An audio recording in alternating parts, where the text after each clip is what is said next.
everyone. Thank you so much for joining us. I'm so thrilled that we are gathered here for Wingspace Virtual Salon 43, Theater Work, Reimagining the Labor of Theatrical Production.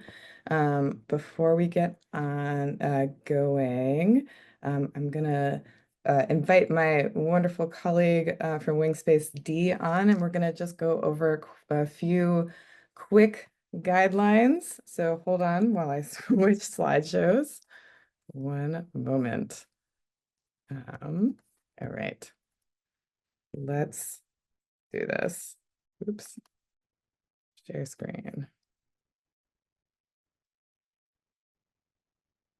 All right, we want to begin with this wonderful digital land acknowledgement by Adrian Wong of Spiderweb Show in Ontario.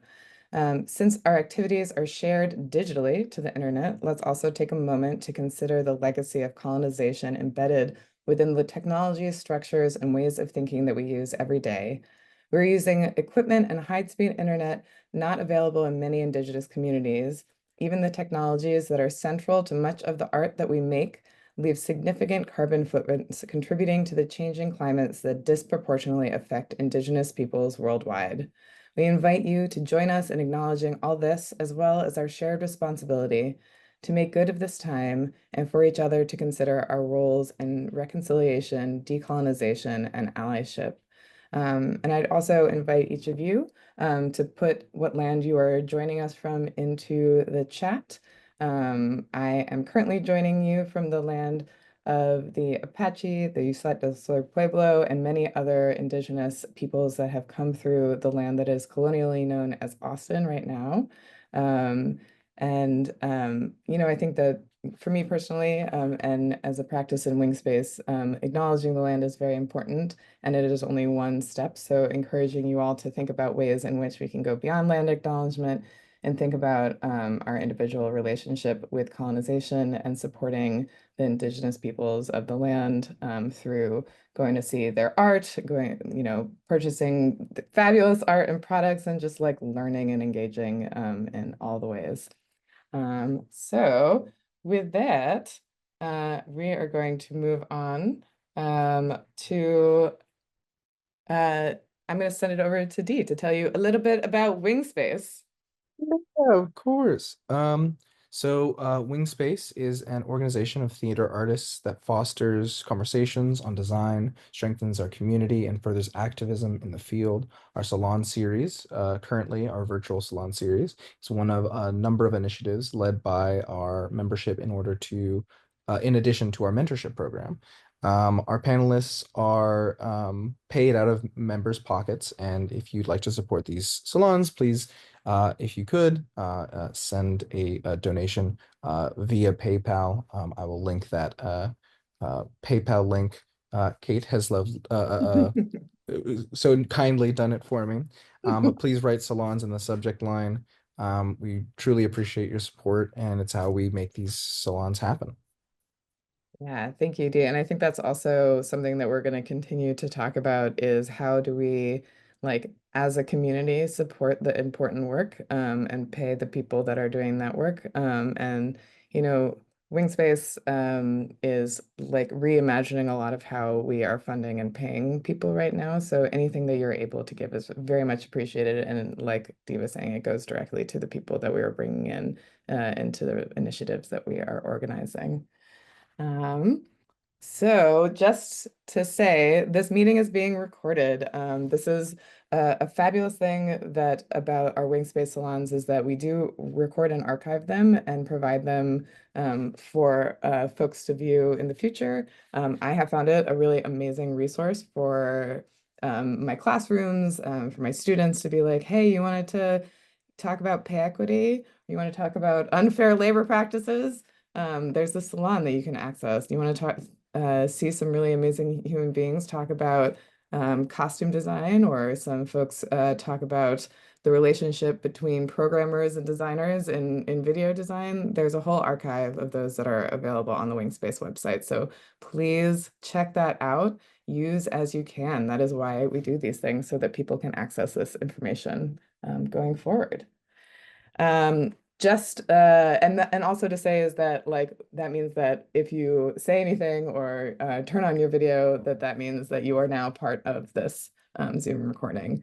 So we'll right now your audio is silenced, and we'll give you the option to unsilence yourself. You cannot share screen.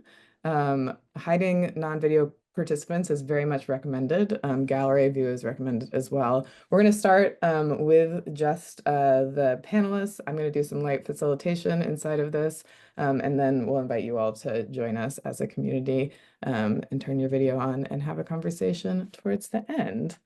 If you have questions during the discussion, please post them into the chat. Dee is going to be sort of monitoring that. If there's something that feels particularly relevant in the moment, we'll like pull those. This is definitely a conversation. And we'll probably ask you to open your mic and ask your question yourself, but I'm very happy to voice your questions for you as we're going. So no stress, no pressure about that.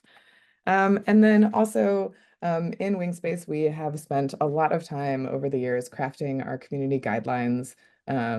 And these are some of the ones that we have for these sort of shared spaces. So this is also just, sometimes we talk about difficult things, but you never know what is coming up.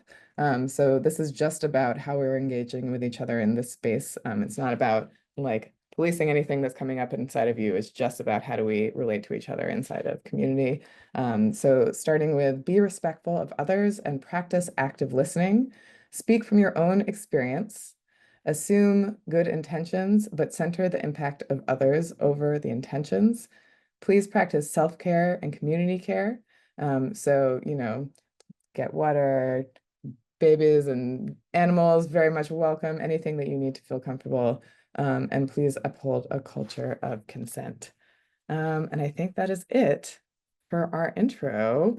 Um, I'm just going to do a quick intro of myself and then introduce our amazing panelists. Uh, and let me just make sure I have everything available. Yes. Okay. So my name is Kate Freer. I use she, her pronouns. I'm a multimedia artist, a filmmaker, an educator, and an organizer. I am a member of Wingspace, and I will be playing the role of your facilitator for this conversation. And I'm so thrilled that we're being joined today by Natalie and Brídín because they are just like doing the good work and have not only been doing the good work, but they put it into print so that we can all continue to do the good work in our classrooms, in our work, in every aspect of this practice. So I'm just going to just say I actually Natalie and I met as collaborators first, but then I had the pleasure of working with them at UArts, RIP. I'm sorry. I don't know why I'm laughing. It's actually quite sad. But and I have been and we've been friends for quite a long time, and it's been a pleasure to like witness their career. So Natalie is a Philadelphia-based lighting designer, an educator, and an organizer, and she's the co-author of this fabulous book, Theater Work Reimagining the Labor of Theater Production. And she is a full-time organizer with USA 829. And she was the program director of theater and design and technology at UArts, like I had mentioned. And she's been doing this work for quite a long time. And she's also been a contributing writer for live design and stage directions. Yes. And then I have just gotten the pleasure of meeting Brídín, sorry. I'm sorry. I know that you said I've always known you as Bree, and now I'm totally messing up your name. I apologize so much. And who is the co-author of this fabulous book, is also an arts manager, educator, and mixed media artist, and the co-author of this fabulous book. They're currently the arts instructor for stage and production management at NYU Abu Dhabi, and most recently as a theater maker, stage manages and the development of workshop productions of whole, oh man, um, many new productions, stage manager. Fabulous. I'm doing a terrible job of introductions, but I really appreciate you both. And I'm always a big fan of folks introducing themselves as they see fit as well. I wanted to start with the question of beyond who are you? How did you get here? What brought you to live production, live performance? And what has kept you here? What is your myth into the theater? Natalie, let's start with you. Sure. Hi, everybody. It's great to be here with you. Like I think many of us, came to performance as both an audience member and a performer. One of my colleagues calls performing the like gateway drug to theater, and I think that's really true. I was a dancer for a long time. Um, I'm now a lighting designer. It is a common transition.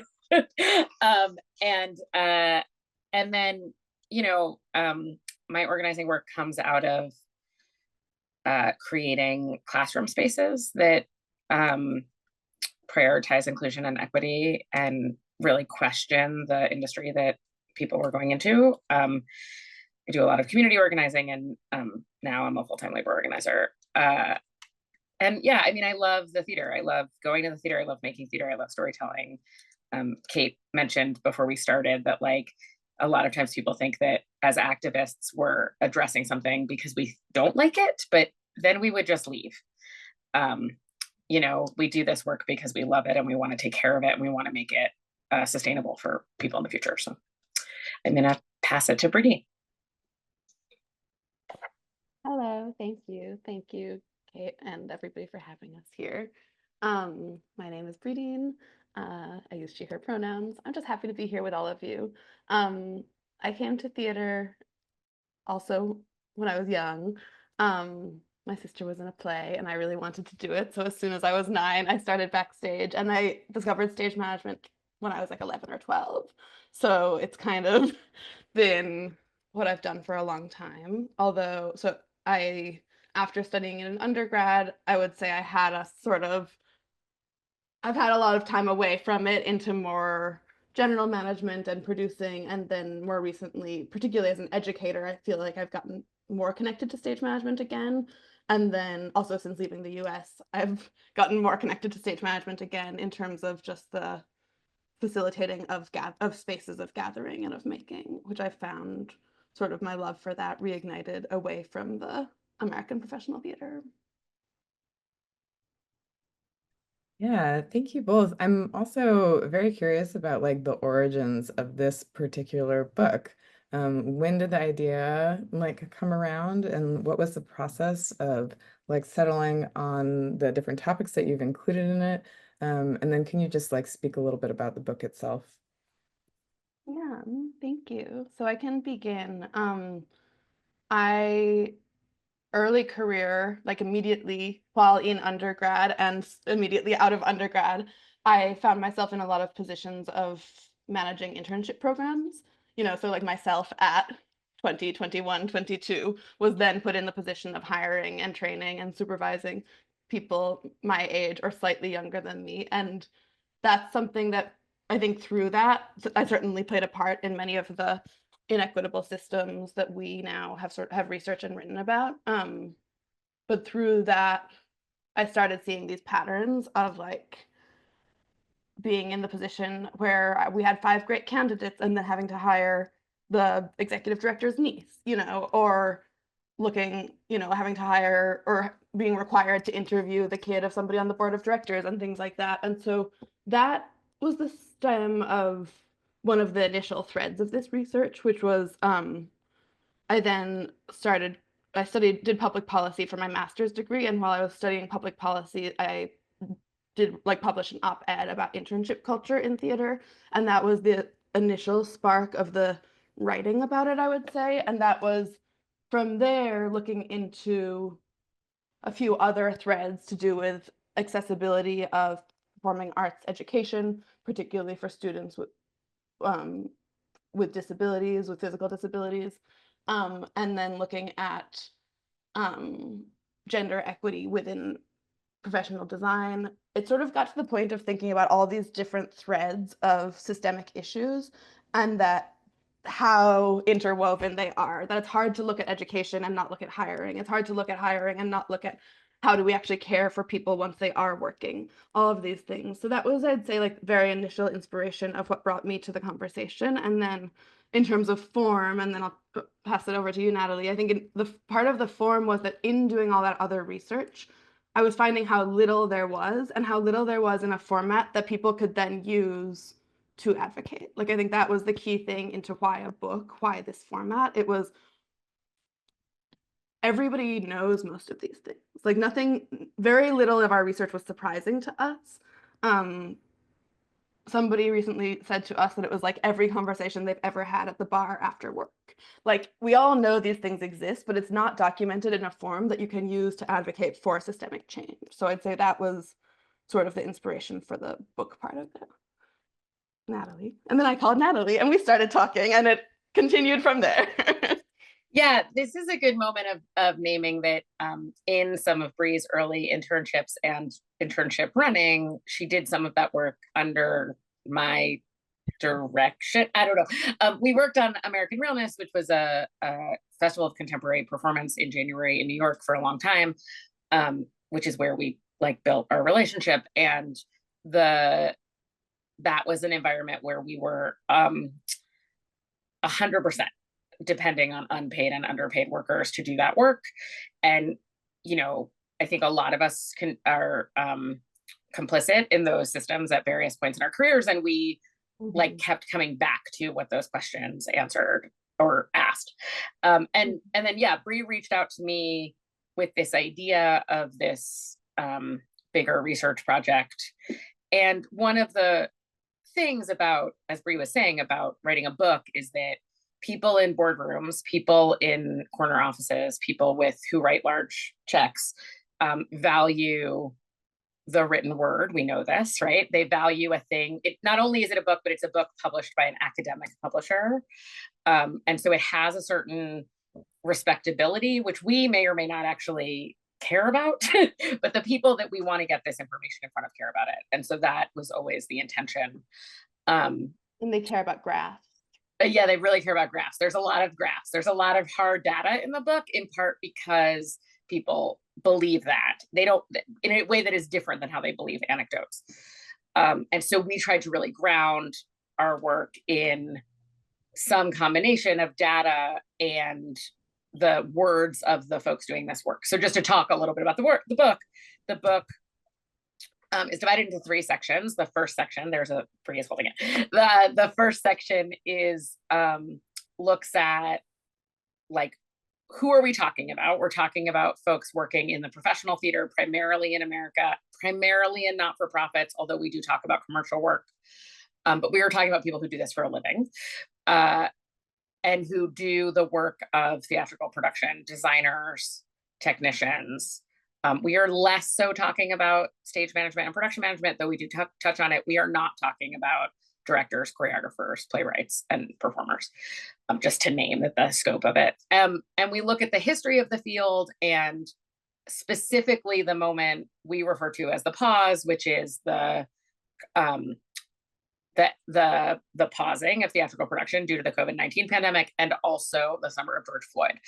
And then the second section of the book breaks down these particular issues that Bree was referencing, such as access to arts education, hiring practices, human management of humans, management of resources, et cetera.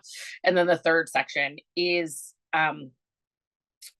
we call it Reimaginings. And it's really an invitation to everybody who's reading the book and engaging with the book to think about what a future could look like. We are not here to provide a checklist for theater managers about how to do a better job. We have some thoughts for you, don't get me wrong.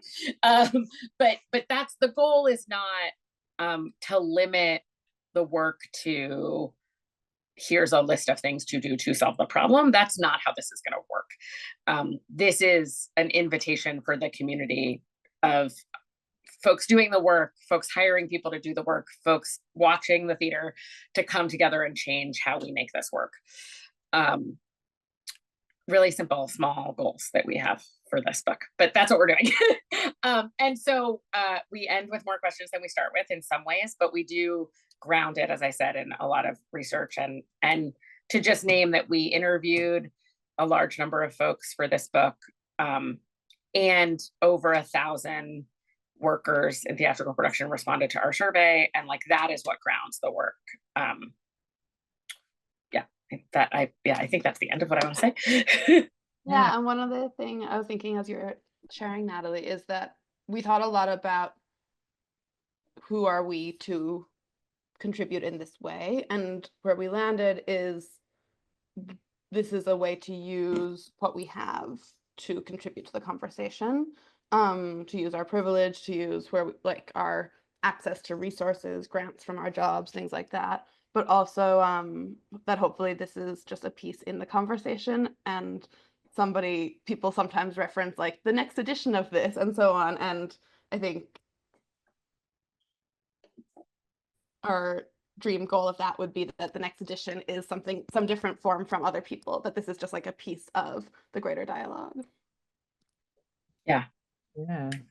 Thank you. Yeah, one of the thing I really love about this is how collaborative the book is actually in all of the like interviews that you all have done, and the information that you're bringing together.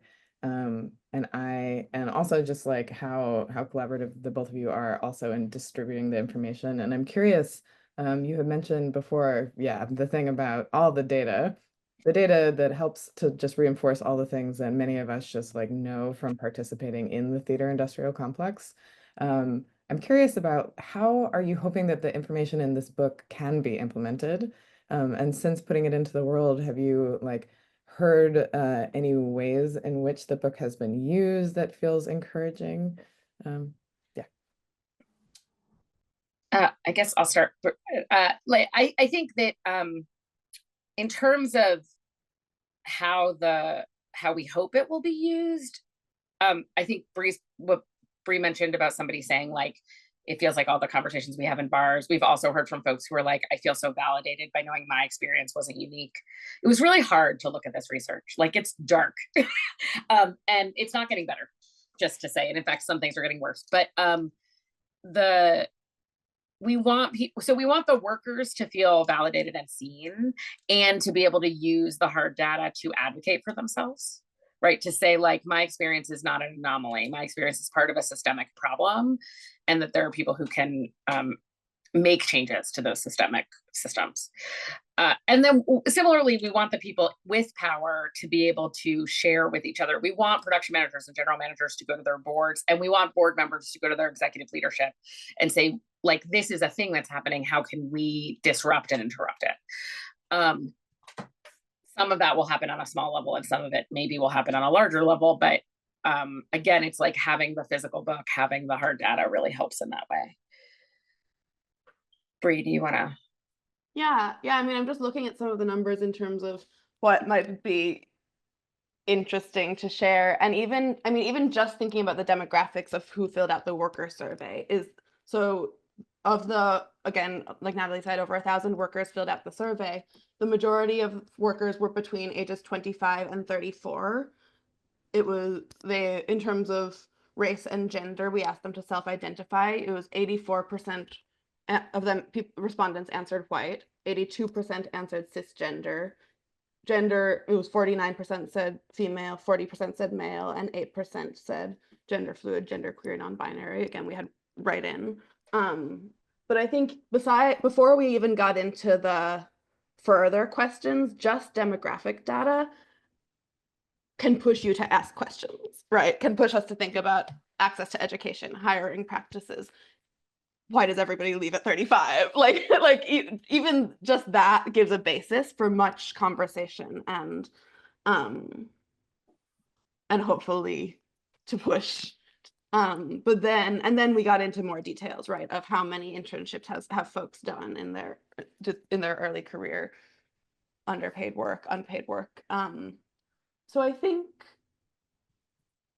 we have seen people, like Natalie said, like the data really backing up what people felt but couldn't articulate or didn't know was so systemic.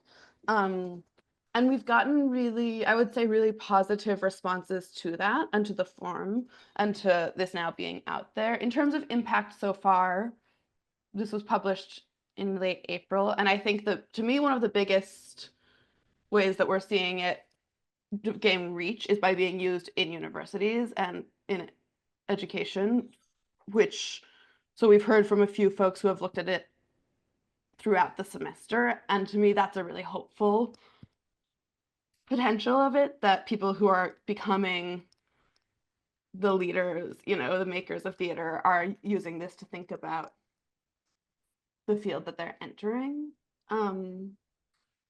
Yeah. I mean, in an anecdotal way, I have a friend and colleague who's a theater producer in Singapore who just read the book in a like reading group with a bunch of Singaporean theater makers. And what was interesting about that was the ways in which some of what we're talking about feels completely foreign to them. Like they have no idea what we're talking about. And some of it feels, I would say, endemic, you know, that they share a lot of those experiences, specifically around the allocation of resources, the prioritizing of physical objects over humans and money over people. The education and internship and hiring practice stuff is just different, in part because of how their education system works. But it was interesting to hear from her, just to say, like, we didn't intend or imagine that it would be super accessible and relevant to non-Americans. There's also been some press about the book in the UK. They similarly said, like, some of this feels real or related and some of it doesn't. But it is exciting to think about theater makers all over finding points of access, finding things that resonate with them. Sort of disappointing because I wish that it was better for everyone, but it's not. Yeah, I've been thinking about the international reach of it recently, because in a week or two, I'll be speaking on a panel with somebody here, with an Indian theater maker who particularly studies cultural labor of folk performance in India, and specifically the types of villages where a family who are the performers are also the producers, are also the technicians, are everything, and sort of what that means for their lives, that their art, like it sort of consumes their entire family and their entire home life and everything. So I've been thinking about the differences and similarities, and which of these things feel really universal, and then which are specific to the sort of American professional theater industry. Yeah, I think you say this nice thing at the very end of the preface, is that that at times the research here is discouraging and can feel hopeless, and that the American theater is failing the workers, but it's worth fixing. We are hopeful optimists. And like Natalie mentioned before, like all of the organizing work that so many of us that are advocating for change is coming from this deep place of love of like the work, love of the community. And you know, the data can be really discouraging. I think like back to Portia McGovern's study and how, you know, these things we knew so deeply, and then to see the numbers, it just hurt in a totally different way. And there was incremental, you know, progress, but really tiny over the years. And yeah. And regressive. I mean, unfortunately, there were some chapters of this book that were really hard to write. Like, just Bree and I really struggled through some of the data. And when we wrote the book, over the process of writing the book, we talked to a lot of leaders of color, specifically women, who were hired during or post 2020 as a response to a variety of community calls for change. And so many of those leaders are no longer in the positions of leadership they were in when we spoke to them. Only one of them has changed to a different theatrical job, I think. But most recently, Robert Barry Fleming just announced that he's leaving Actors Theater of Louisville.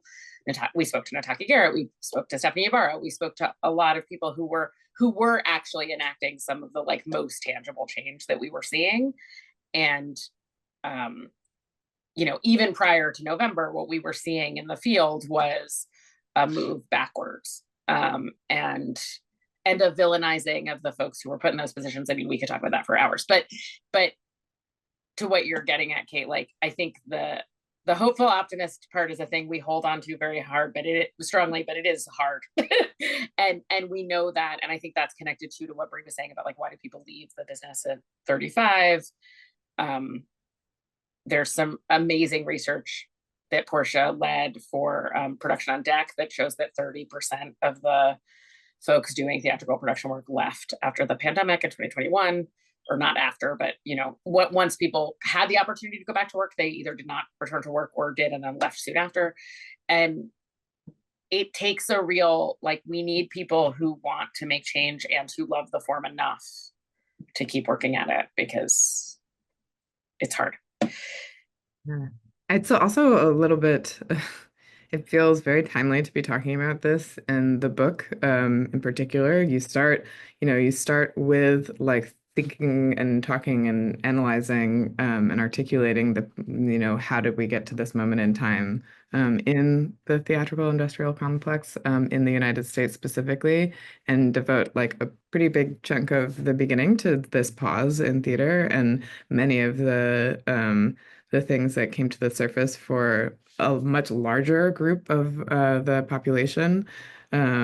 And it feels like we are at a really the crux of another huge shift in the way that we're making art, predominantly because of the administration. And one of the things when I had asked about like what feels really like poignant right now to talk about, one of the things that came up was funding, arts funding, and I'll let you speak to that. But just to say, like, last week I was supposed to be at the Kennedy Center. Now there's all these organizations that they're funding, like the NEA. They're only going to be able to support specific productions. And the way that these theaters are going to be responding and have been responding, with like Playwright Center saying very specifically that they're going to continue to produce the work and they're not censoring their artists, or the Guthrie denying the NEA grant that they received so that they can continue to produce work in that particular way. Yeah, I'm just like, things are going to be changing very quickly again, and forever. So I'm curious about like your thoughts about since writing this book, has your opinion about funding or some of these topics that you're covering shifted? And do you have thoughts on like how are we going to be like surviving in the art sector? Small question, everybody. Dive in first, Natalie. You want to start, or do you want me to You start? can. Okay. I mean, yeah, I think I'm talking a lot, so I'm going to make Brie talk more. But one of the questions people asked us, especially in the events we did right after the book came out, which is like last April, May, was about like, do we think that government funding is the answer? And this moment is the reason why government funding isn't the answer, which is that like we can't be dependent on a vacillating decision-making body, right? Like, depending who's in power will depend on whether that money goes where it needs to go. And similarly, like, that's the whole problem with the benefactor or patron-based funding model in general, which we talk about quite a bit, especially in part 3, which is like funding the arts based on what rich people like is going to mean that rich people get to decide what arts happen. And specifically to what we're talking about a lot, people are just way more excited to donate money to like a fancy lobby than they are to increase the salaries of the workers making the theater that they are reportedly supporting. I'll just share an anecdote from a colleague, which really resonates with this, which is like to illustrate how the theaters really prioritize the stuff over the humans and how immovable that is. A set designer colleague of ours was talking about how she had designed 2 shows, one at a Lord D theater where she made I think she made about $3,500 and the set budget was about $7,500. And she was like, okay, these things are related. But she made the same $3,500 at a different Lord Theater where the set budget was $75,000. And there was no ability to have a conversation about that, right? And the difference, like, let's be honest, we cannot tell the difference between a $75,000 set and a $7,000 set, or between a $70,000 set and a $75,000 set. Like, the audience cannot see the difference in those $5,000, but how much of a difference that $5,000 would have made to the human designing that work is massive. Like, that's, and I think that is an example of the resistance we see, and the prioritizing of stuff over people, which is further emphasized by the benefactor model, where somebody's like going to put their name on a staircase, but not put their name on a equitable salary model. Bree. I was deferring to you on this one because, I mean, to your question, Kate, of like what has changed for us. Oh yeah. Where I am now is just like, I don't know. I don't like, we write and think so much about the benefactor model not being the answer. And we see government funding being more successful in some countries. And then clearly that's not the answer either. And like, all I know is that I think we need to be focusing on mutual aid. But I feel like the funding question is just like, we're not, feels very hopeless right now. So that's why I'm resistant to the question. I think to your point about mutual aid, though, I think there is a conversation about like, what can we do with less? Mm-hmm. And what are the ways that we can share resources, both human and otherwise, to support the making of work? I mean, look, especially for the designers who are listening to this, I would say, like, we're all very good at having amazing ideas with very little resources. And many designers I know have talked about how they would happily take a lower budget in order to pay themselves and their assistants and the crew more. Mm-hmm. And the reality is right now we might just be at a position where there is going to be less for a while, maybe forever. I don't know. And so how can we make the work that we want to make and tell the stories we want to tell without feeling limited by somebody in an office, whether that's the Oval Office or some corner office in a hedge fund or whatever, making decisions about where the money comes from. Yeah. And I think like with that sharing of resources there is also a move toward more sustainability. Like, it just inherently addresses the wasteful culture currently in what we do. It just feels like we do need this really, really, really radical change in how we operate. And when Bree is talking about sustainability, I think we're talking about both like green things, like wastefulness in physical objects, but also like sustainable career paths where we look at like really deep shared leadership models that are not, we're not talking about executive director, artistic director, but we're talking about like multi-human models where people are supporting each other and their abilities to do a certain amount of work and their strengths in order to like keep us all in this field for as long as possible. Yeah, that was a big thing that sort of came up in our reimaginings, is that so much of the current industry is based on individuals and individual visions, and the idea of an organization being about a person's identity. And like we just need to get away from that in terms of, for so many different reasons, but to this point of like,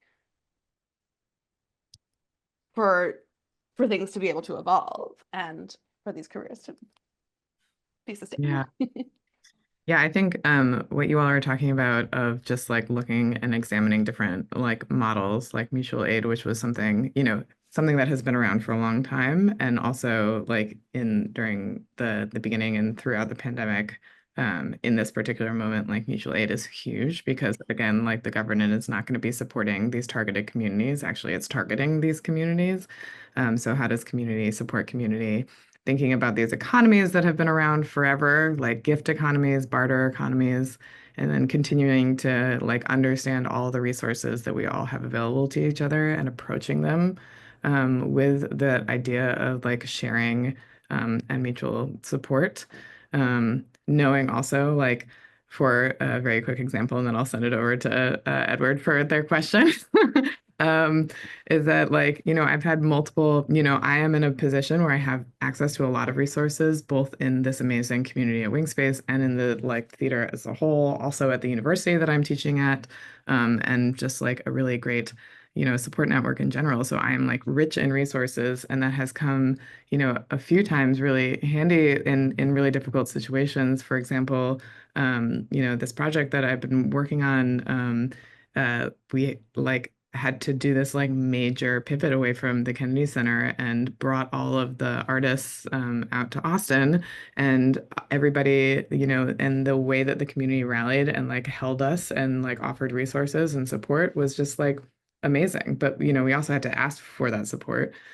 So figuring out how to like ask for the support that you need, and like figuring out again what resources are available to you, and this like what are the networks in which we can utilize that are like broader than just like personal networks. For example, materials for the arts. If they're, one of my students here is thinking about a database of like different, props that can be shared across like theaters in different areas. And so just like knowing that if we are like deeply, deeply investing in how do we support each other, that's going to lift everyone up and also free more money to actually pay the workers, pay yourself, and pay the people around you, so that the actual work of making the art and changing lives, doing that is not like taxing and like draining of your soul. Well, Yeah. and we just to jump into that, we want to make sure that what we're not doing, right, is recreating a system where only people who can afford it can make the work. That is so much of the basis of so many of these problems. And so we live inside of capitalism. And so we have to be able to keep figuring out how to move the money into the right places, not assume that people don't need the money. And I think, Kate, your point about that is really good. Like, if we can spend less money over here, then we can move that same amount of money to the humans over here. Edward, do you have a question? Then I'm going to end with a question. Can you not hear me? Now we can. I wanted to quickly weigh in on interrelatedness of things, because it's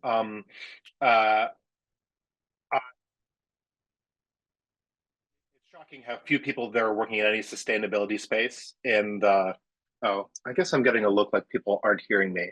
You're people hear me? In and out. Yeah, you're cutting in and out quite a bit. Whenever you We take want a to hear you. pause, it seems as though you're I think like- you can hear me now. I'm very Yes. sorry. There you go. You're good. I just want to talk about the interrelatedness of sustainability for humans as well as for the environment.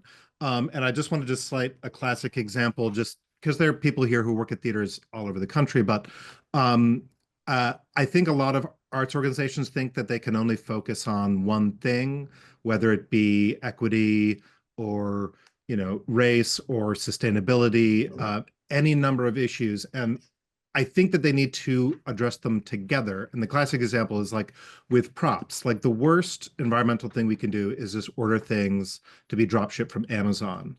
And the way to work sustainably in props, well, and for scenery and for lighting, is to actually source responsibly.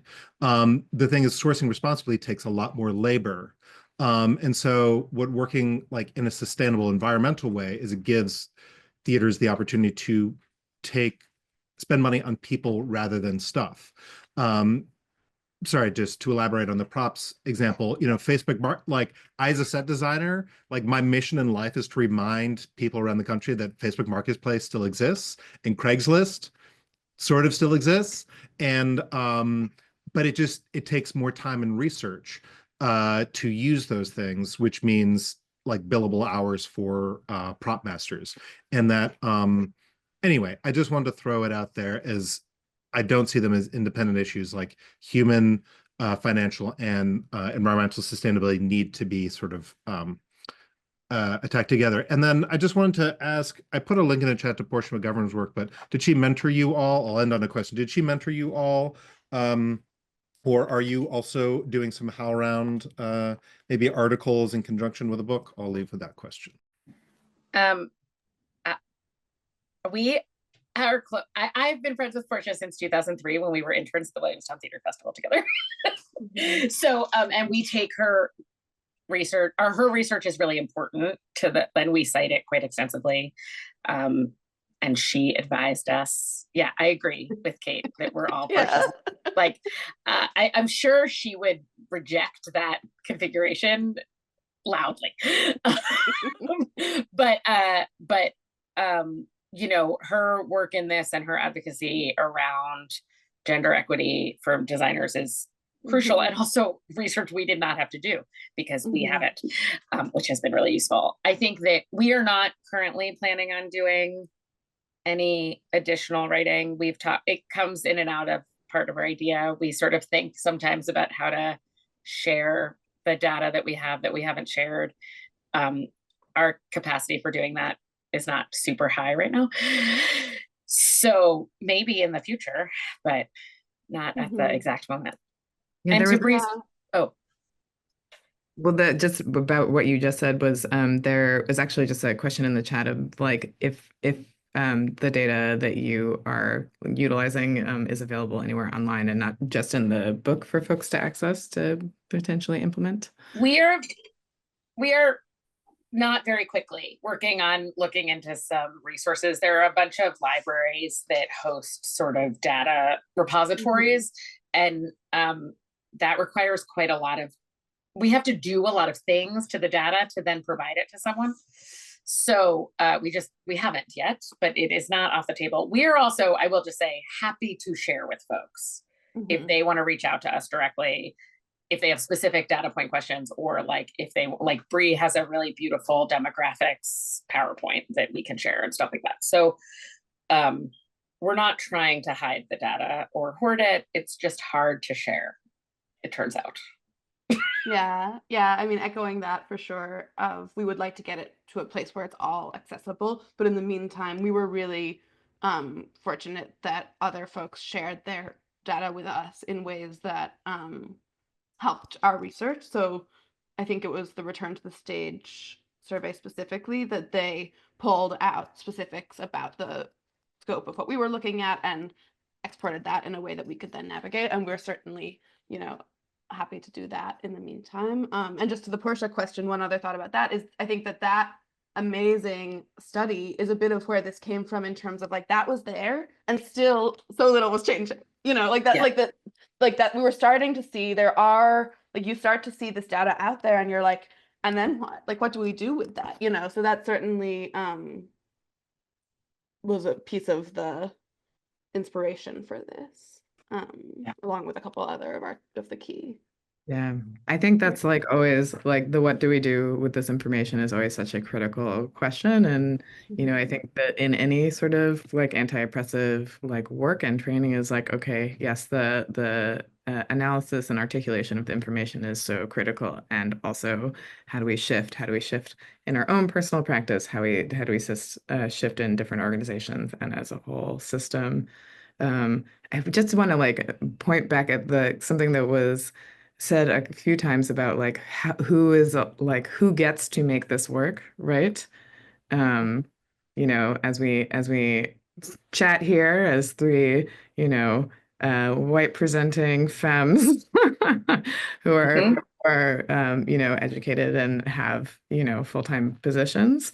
Like I'm thinking a lot about like like how are we like paying people, and this the idea of, you know, you have sections on hiring practices and pay equity, and you know these like in a capitalist system, these resources of like money is huge, and the idea of like only wealthy people or people with privilege in that particular way are able to make theater because the wages are so low sometimes, in all of the different, you know, spaces, but particularly when it comes to like support, when it comes to design, and like thinking about the fact that like I love our union mostly as the design union when I say our union, and like almost every theater, every like Lort theater, unless I've been working there for many times, they're like, here is the here is the rate. It was Mhm. by the union. And I'm like, no, no, this is the minimum. This is paying minimum wage. Um, If you're lucky, it's almost if definitely not even paying minimum wage. Right. If I'm tracking my hours specifically, and which is something that I do very intentionally for like if I have an associate or an assistant, I'll break it down their rate to what I believe Mhm. should be getting paid a day or an hour and say this is just as much time as you get from them period. Um, and then if I want more time from them, I'll either get additional budget to do that or I'll pay them out of myself, which is not something I ever encourage anybody else to do. But again, because I have a university position and I'm a position of power, I will pay other people more. I do not change my fee. Um, because I don't want to encourage, like, I don't want people to be able to, well, this see me ping people more is doing the exact thing that I'm about to say that you shouldn't do, because I think that folks who are in a position of like that sort of privilege taking lower wages, aka scabs, really deeply impacts everybody else also. So I think like talking about money and like thinking about the way that you say yes or no to work and how you accept your fees, how that ripples out. Well, and just anecdotally, Bree has heard me tell the story before. I've learned recently in some of my research that this is actually the source of part of the how low the designer wages are specifically in our League of Resident Theaters contract, which is that the increases weirdly have kept up with cost of living increases roughly over the life of the contract, but the wages were so low at the beginning of the contract. They were so low, and they were so low because almost 100% of the folks who were doing that work when the contract started had full-time teaching jobs. And so they were willing to take lower wages because they didn't need the money. And now we have folks who are trying to make a living doing that work who cannot, because folks did exactly what you're talking about, Kate, because folks were like, well, I have the privilege to not need a full fee. I can do this for very little because I have a salary. And now we are like, have caused real detriment to the field and to individual humans trying to make a living doing this work. So there's a real journey of how that has happened. And we do, as folks who maybe have the privilege to take lower paying work, still have a responsibility to understand that our work has value just like other people who do that same work. And the value of the work doesn't change. Yeah, Sorry, that's my rant about that. I just popped in to just sort of elaborate on that question earlier about like the data set. And I'm wondering how much is in the book of cross-referencing the data set. I mean, I'm very lucky in organizing this that I get to see these like graphs and charts and data sets. And there's things that are organized by like respondents' wages from X amount to X amount, and like how like gender identity and like race and stuff. And I'm interested how much is maybe in the book where you cross-reference of like, okay, on average, like, people of color are like are making this amount, and what happens when you kind of turn and those various knobs and filters. And I wonder if that might point to some systemic inequity, and of course, a limited data set, but it's still it's still insightful, right? We do some of that, but not a ton of it. But we also came into the book with the assumption that the American theater is racist, is ageist, is ableist, is misogynist. Like we know this already. The data just, Dee, to your point, like supports the thing that we know is true.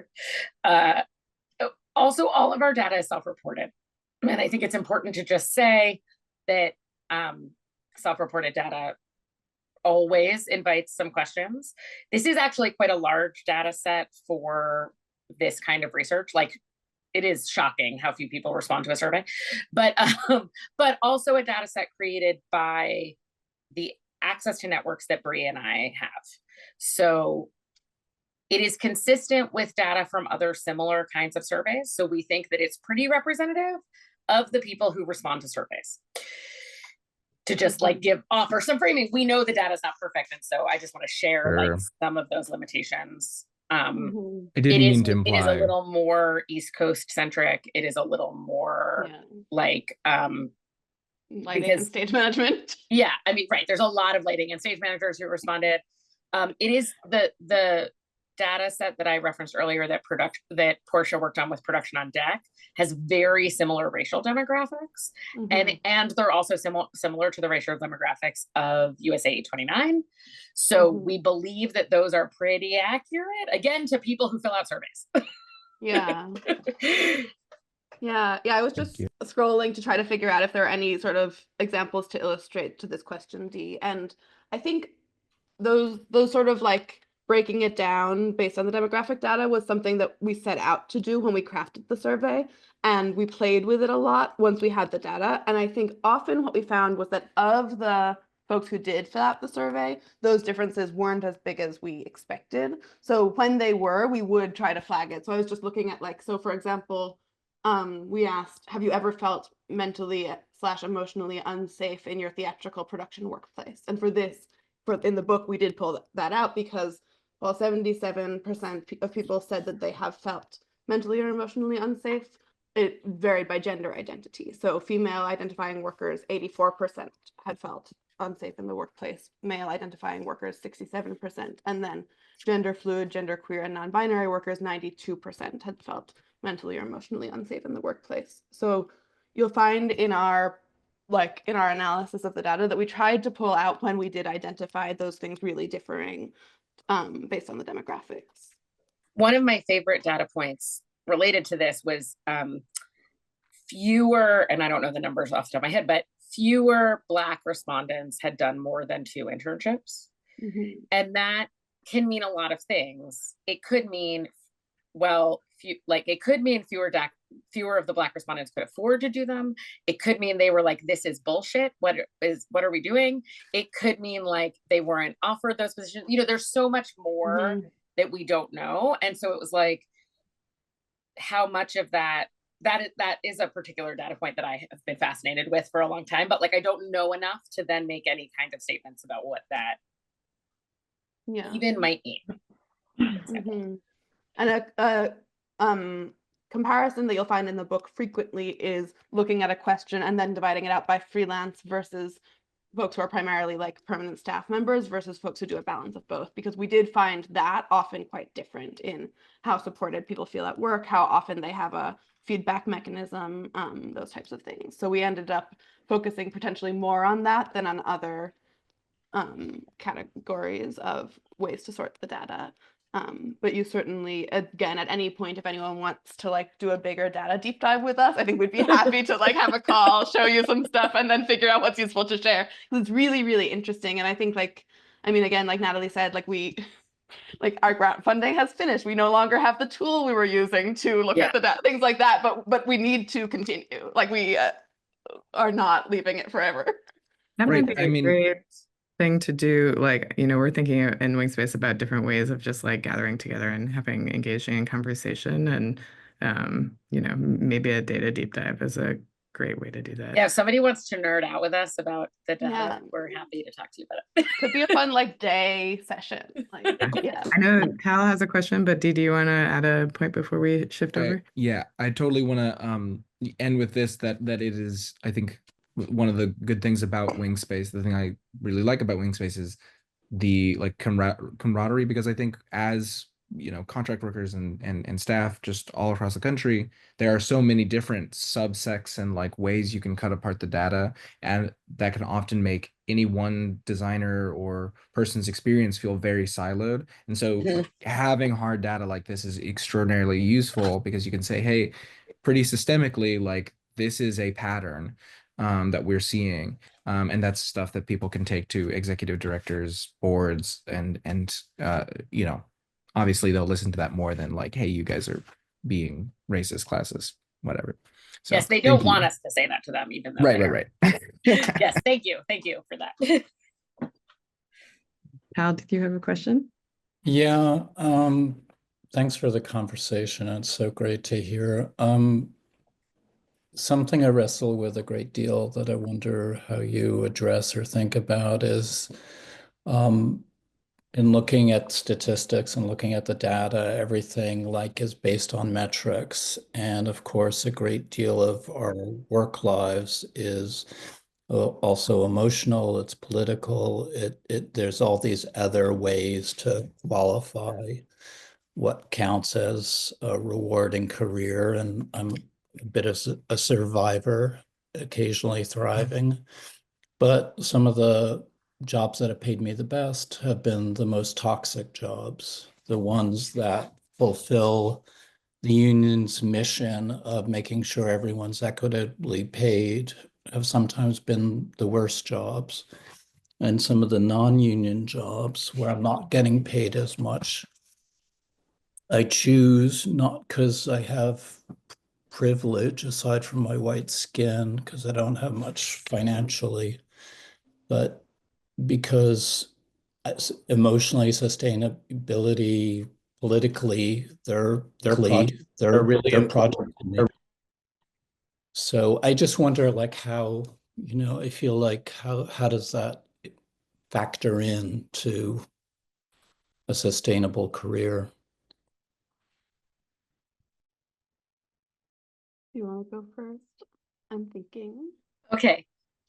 I'm a slow processor, so I always ask Natalie to go first because it takes me time to think. Bree is also, just to say, 9 hours ahead because Of she's in Abu Eastern. Dhabi. Yeah. So of Easter, yes, of me. I appreciate that question. I think one of the things that we really, because so much of this research came out of our gut feelings about what was happening, like our individual experiences, but also like we think this is bad, like it feels bad. I think the anecdotal and narrative data that we have is just as important as the numeric data. So you'll see in the book that there's we try really hard to prioritize the voices of the folks who responded, both to the surveys and also in our longer form interviews, because exactly what you're talking about is so much of the crux of it, which is like what feels like a good workplace, A, does not always match the mission of the workplace, and B, is very different for different people. We asked in one of the survey questions, like if there were places of employment where people felt like things were going particularly well. That was not the wording of the question. And like there was just such a, like, the same employers would be listed as like doing a really good job of creating a sustainable, healthy workplace and doing a really bad job by different humans. And in some very specific cases, we did not actually like name the places that people had said we're doing a good job because we knew that from our own experiences that was not universally true. And that it's not just about, it's not a conversation that's just about paying people a thriving wage and giving them access to healthcare and retirement with dignity, which are the things the union prioritizes and also are part of the equation. But that also it's about like, do you have someone to talk to if something happens that if you don't feel safe in whatever way that is? Do you know who like your access point to report something is? Does anything happen when you report something? Like, do you see positive change? Those kinds of less numeric metrics that still can align with places where people are going to want to work again. Mm-hmm. Bree, does that give you enough time to form an idea?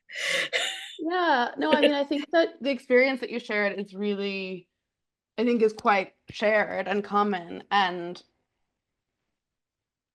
I guess the goal is that each of these types of organizations, like I think that some have work to do in one direction, right? And then potentially some, it's a question of how to make that work more pay better or more sustainable. But also something that Natalie and I talked a lot about, and we addressed sort of in the introduction to our book, is that there's also art to make that's not to pay our bills.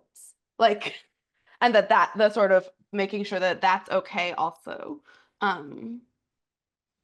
Yeah, several folks that we talked to, some informal interviews and some just like our friends, talked about like wanting to not make all of this work seen through the lens of like, I have to pay my bills by doing this. But that like there is art that we make because it's art we want to make. There are people we want to collaborate with, there are stories we want to tell. We also don't talk at all really about things like community theater or really about folks who are working in theater in a way that is very secondary to whatever way they're paying their bills. Which isn't to lessen the value of those things. It's just to say like, that's not what the project of this was. But what we also admit, I mean, to the question of like, what is a sustainable and safe and equitable theatrical industry, it's also one in which people have the freedom to sometimes do the work that they just want to do because they want to do it, and that they're not dependent on every single job paying because you're just barely surviving. And you know, yeah, and that everyone has access to those projects, that project that so completely aligns with your politics or, you know, will make you feel, you know, a part of something by doing it, that everyone has access to being a part of those projects. I just want to name, you know, time. We have about 15 minutes left altogether for this conversation, which is, I think, a conversation that will continue on. So I do want to invite anybody else that has any questions, any voices that we haven't heard yet. This is a fabulous time. I, of course, have many more questions, but we've been hearing us talk for a while. Yeah, there was a question that came that I feel like is related to one that I did have about how does your organizing intersect with your artistry and organizing as an expanse of this book. And somebody had asked, what can folks do to support the striking off-Broadway workers at the Atlantic Theater, which feels, you know, very, you know, it's happening now. There's the very tangible response to the what can folks do to support the Atlantic Theater workers is sign the survey or sign the petition where we are asking the employers to come back to the table and give the workers a fair deal. I would also say that if you are interested in joining the workers on the picket line, reach out to comms@iatsc.net and they can direct you to how to either join the picket line or, you know, bring coffee or whatever you want to do. But for those who don't know, the production workers at the Atlantic are now on strike for this week will be the beginning of week 7. They went on strike as of January 12th.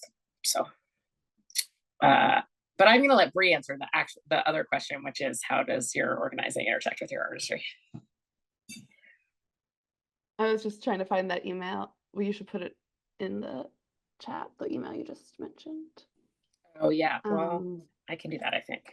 Yeah, I mean, I think that I think of my work as an educator at the moment sort of like as my advocacy and organizing, and actively trying to continue the questions that we ask in our book in practice.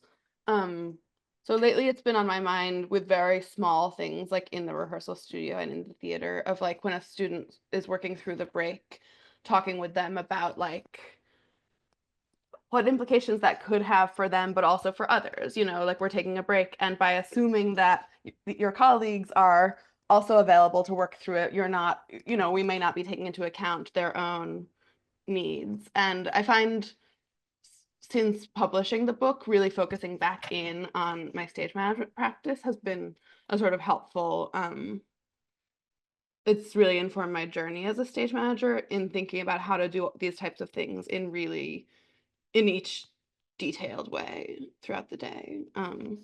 So, I mean, for me, the play that you mentioned was this fall developing a new workshop production of Wole Soyinka's new play. He's 90, he hasn't written a play since the 70s and got so fired up about the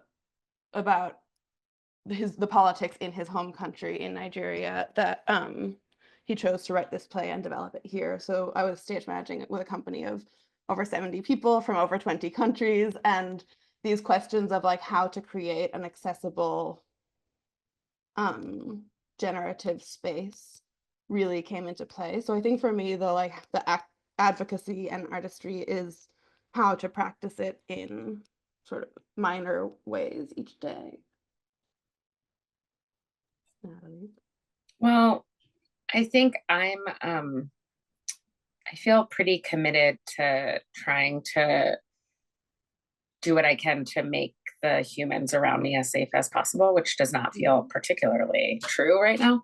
And so I'm really focusing my energy on like community, like personal community and community level organizing, as well as, I mean, inherently my like day-to-day work is in making sure that like all of the people making the art are paid a living wage and have access to healthcare and a safe working environment. And I think now is the moment where I will say the government is going to and has already stopped protecting us, and unions are a way we can protect each other. Unions are not faultless. We are not perfect. There's lots of things wrong. But at the end of the day, like collective action is powerful, and it is a way that we can do that. And so a union contract that guarantees protection of protected classes, that guarantees a safe and sanitary workplace, will still be in effect even when those laws go away. And so though they have historically felt redundant in our lifetime, they are not redundant anymore. And so like that's, I mean, I don't know, I can't see sort of the forest through the trees in some ways about this, but that's the work that I'm committed to doing.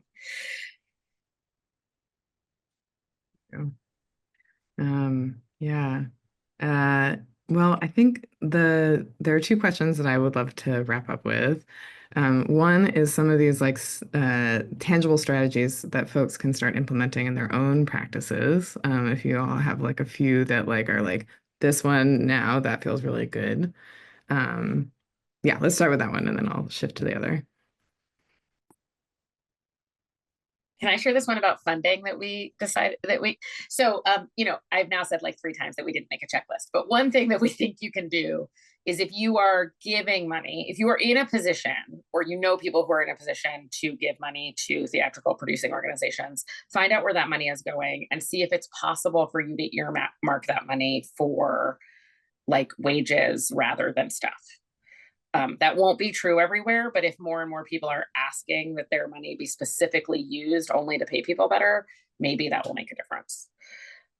Ask for budget transparency from institutions, find out what people are making, support the companies that are doing a better job of taking care of their workers. Like that feels like it. And I don't just mean support by donating, but also buy tickets to shows at places where the artists are being better taken care of. And by artists, we mean like, we include everyone from the person sweeping the stage through the director and, you know. Mm-hmm. Yeah, I think so many of those things are like ask questions. Like that's where I'm at a lot these days is like just ask why or ask for the thing. You know, I was in a meeting this week where it was about IT, and somebody said that 12 people amongst the group were hard of hearing, and then everyone stopped using the microphone. And it's like, ask why we can't just wait the extra second to use the microphone, you know, when we've already acknowledged that this is an important thing.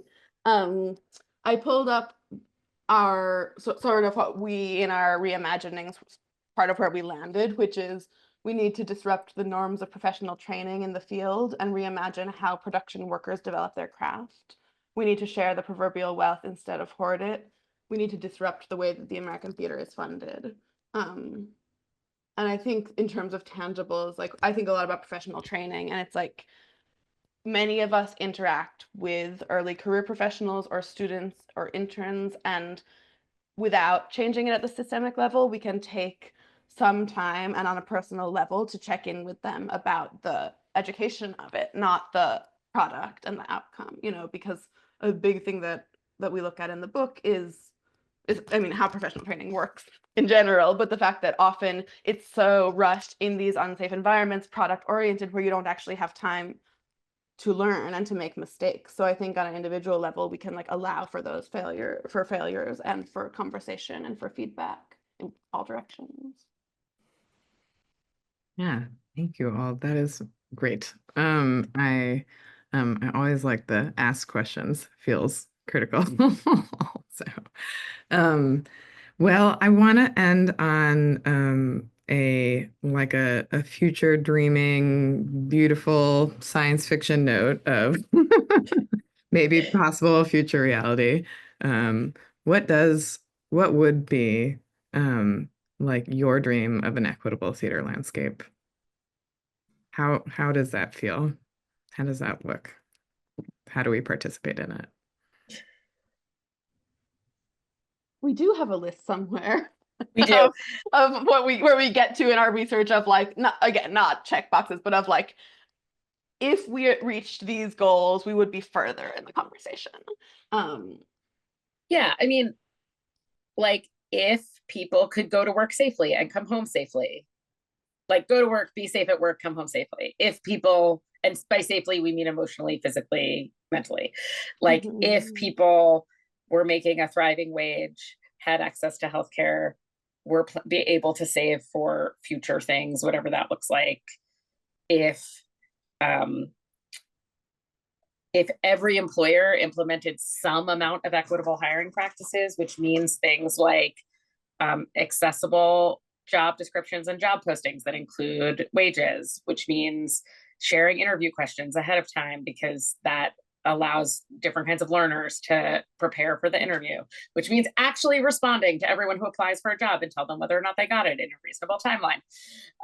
Like some of these are really low bars, right? Which means like, right, just having a job posting, not even about it being right, having a job posting, having it. an interview basis, and yeah, then we build. We talk a lot about like we asked a lot of questions about like how people get work, and like the amount of work that is gotten in this industry through word of mouth and through recommendation can be a benefit if you are part of those networks, and is a real hindrance if you're not. Supporting education models that aren't just the capital A academy that costs, if you have to go $400,000 into debt to get a BFA, like this isn't going to work out. I'm sorry, but it's not. And that NYU costs $108,000 a year right now. So like we have some questions about that. Yeah, that's the or where I teach, where it costs nothing. Right. You have to remember that. But like we talk about like the Studio School of Design model, which is like you can pay per class. There's a lot of free access, like support your community colleges, support vocational training programs. Like, could there be union apprenticeships that work like they do in the building trades where people are paid to learn their crafts? Can you think about both on-stage and off-stage design from a universal design lens? Like, is this made for everyone? I see Izzy talking about things like sharing rates and budgets in the chat, which is really great. Talk about how much you make sure everybody has access to that information. Don't be weird about money. That only helps your employers. Yeah, ask organizations and ask productions. If you're in a position to move resources to people over stuff, do it every time. An equitable industry looks like one that centers the humans as humans who are parents, as humans who are caretakers, as humans who are like friends and partners, and just like have full lives and can do that while still doing this work. Yeah, I think that's like that. What human centric is my definition of it currently is that it's about the access to this work at all times in our life. Like it's about the access to education and to training, and also that it continues to be an accessible and sustainable career. I'm bothered by the word support lately because it's so large, but about feeling supported in the million different ways we need to be able to do the work and to be able to give it the care. And then I think the point that Natalie made about to be able to plan for your future, that's the part that so often gets left out. Like to be able to actually have a life besides work and to think about your future.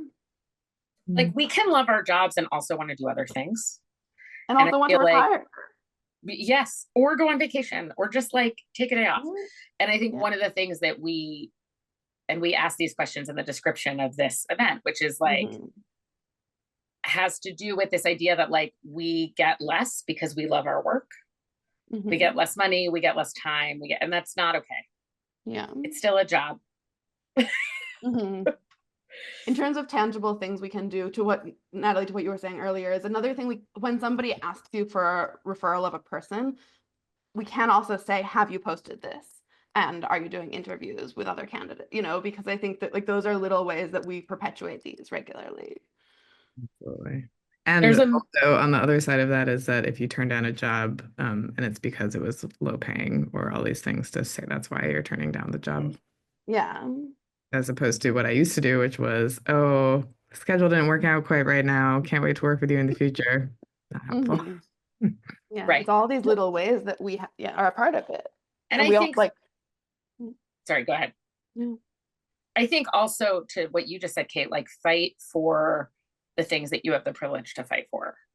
Like I have spent a lot of time and energy recently having conversations with producers who don't budget for health and pension contributions for union contracts. And I'm just like, you have to. And I am in a position to have that fight and risk not getting the job because I have a job that is my full-time job. And so like when you have power and privilege that you can weaponize in that way, you should. Because again, it is because historically we haven't always advocated for ourselves that we have caused some of these things over decades of time. Yeah, sometimes it's easier to advocate for others than it is to advocate for yourself. 100%. But I really thank you both so much for having this conversation, for putting out this book, for advocating for human-centered practices. I hope that this conversation continues. I know that it will inside Wingspace and beyond. We will share this out wide. Appreciation for everyone in the Zoom space for adding your comments and questions. And again, if you would like to support the work of Wingspace in our community-centered funding model, I just put the PayPal link in the chat, which you can find also on our website to support more programming like this. And I hope everybody has a very wonderful rest of your weekend. And I look forward to continuing this conversation. Thank Bye, you. everyone. Thank you. Thanks, Kate.